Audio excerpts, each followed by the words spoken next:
Thanks for staying with us. We've had some interesting conversations right here on the show. We're about to have another one.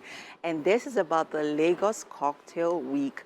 And we have with us on the couch the founder of the Lagos Cocktail Week, Lara Rawa. How are you doing? I'm very well, thank you. Thanks for being here. Thank you for having me. I mean, the Lagos Cocktail Week has been on for quite a couple of years now. I mean, and every year you have been consistent, doing it back to back, just celebrating the beauty of drinks, in Africa, all over the world. So talk to us about, for those, who basically don't have an idea of what it's about, just quickly run through, what inspired the idea for it, what's its lineup for this year. Okay. So Lagos Cocktail Week is actually 10 years. Oh, a decade. Yes, it's a decade. Congratulations. So we're celebrating a decade of cheers. That's not an easy feat at all. No. But I mean, we've had solid partners all through the years. It came out of a passion for, drinking cocktails, celebrating the art of drinking. It's actually a lifestyle. And when I say drinking, I really don't mean just alcohol. I mean just drinking non-alcoholic beverages, cocktails, mocktails, and also celebrating the people who are, part of the ecosystem. So we have the restaurants, the bars, the bartenders, the waitresses, we have the brands, and also the consumers as well. Yeah. So that is what the platform is all about, to educate, to inform, and to entertain. So that was what brought, that was what brought up the Lagos Cocktail Week.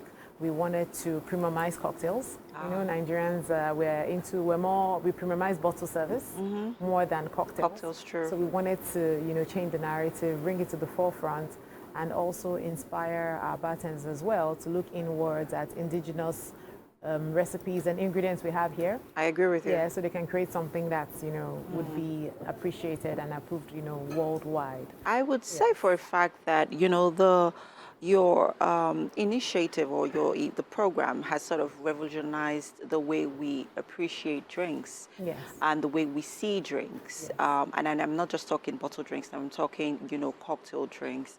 I, for one, when I go into a restaurant, I am very keen, very, very, intentional with what drinks I'm taking.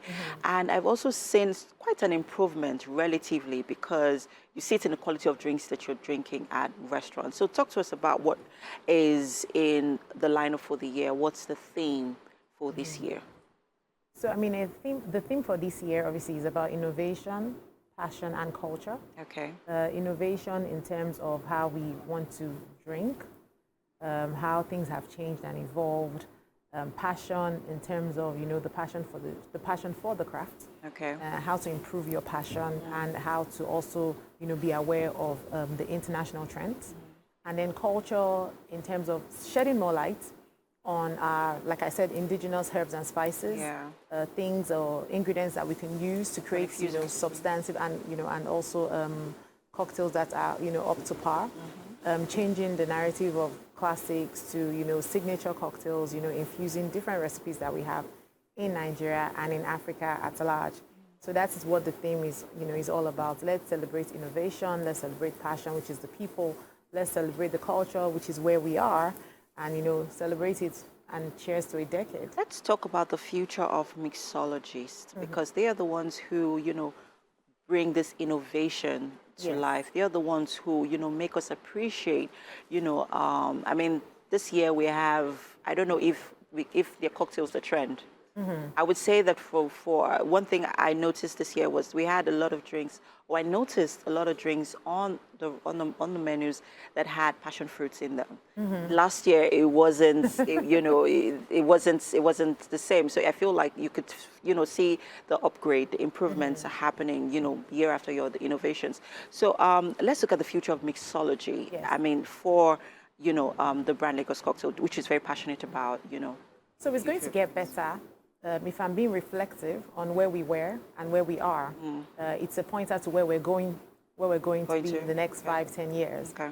Where we were was where we were evolving, we're trying to get there. And where we are now is we have bartenders who understand the craft. We have bartenders who are creating unique recipes based on what they have and, changing the narrative. We have bartenders who are now going to global competition. We have bartenders who are not afraid to reach out to their counterparts in other parts of the world, shedding more, like taking competition even online and, getting that recognition that they do deserve. So that shows you that, it's no longer the narrative of seeing it as a means to an end is beginning to change. And then they're beginning to see it as a profession. They're beginning to see it as something that could take them out of the country. They're looking at something that would make them do guest shifts in other parts of the world and, come back here. So that is what I see in the next 5 years. I see more bartenders, doing guest shifts abroad. I see exchange programs happening. And there's something interesting that has happened this year for the 10th year is that there's a qualifying body called the Wine and Spirits Education Trust. It's a non-profit organization in the UK. And what they do is they set qualifying exams for bartenders or enthusiasts to sit for those exams. It's called the Spirits Level Exam. And you have them in different grades. So what we've done is we've partnered with them, so they're official education partner for the Lagos Cocktail Week, and they're giving scholarships to 10 bartenders. These 10 bartenders will sit for the Spirits Level 1 exams. Now, if they pass those exams, which I know they will pass the exams, they get the certificates for level 1, and then they can move on to level 2. Next level. So what this does is it gives you spirits knowledge. It's just like a lawyer that doesn't have legal background. So this helps you. It will boost your morale. And then even when you travel abroad, when you want to speak to other bartenders, you know where you're coming from, you know your it also builds your credibility as well. It builds your credibility as well. And what this does is it will also change the way cocktails are being prepared, presented, so you put a whole lot, into it. Quickly talk to us, when is I know it started, but, Yes, so the 2-day cocktail, so the cocktail week obviously kicked off last week, Friday. But we have our 2-day pop-up at the Balmoral Convention Center at Federal Palace. That's Thursday, which is this Thursday, the 17th, and Friday, the 18th. Yes, we have a seminar in the morning for people who are in trade. Business, Yes, and then entrepreneurs as well. And then the cocktail village where you can meet with our partner brands to, enjoy luscious non-alcoholic and, alcoholic cocktails. Would happen from 4 p.m.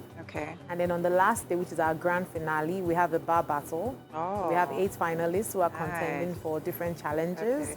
And then we have, our after party. So just to say, thank you. Thank you. A decade of cheers. We've had the education, we've had the information, and now let's close out with the entertainment. Celebration. Fantastic. Wishing you all the best, and it can only get better from here on out. I was going to say, if anybody wants more information, you can follow us on Instagram at Lagos Cocktail or on our website to get tickets at www.lagoscocktail.com. All right. Thank you so much, Lara. Thank you. And that's it for the segment for now. There's still more to come on the show. We'll take a break, people. The show continues in a bit.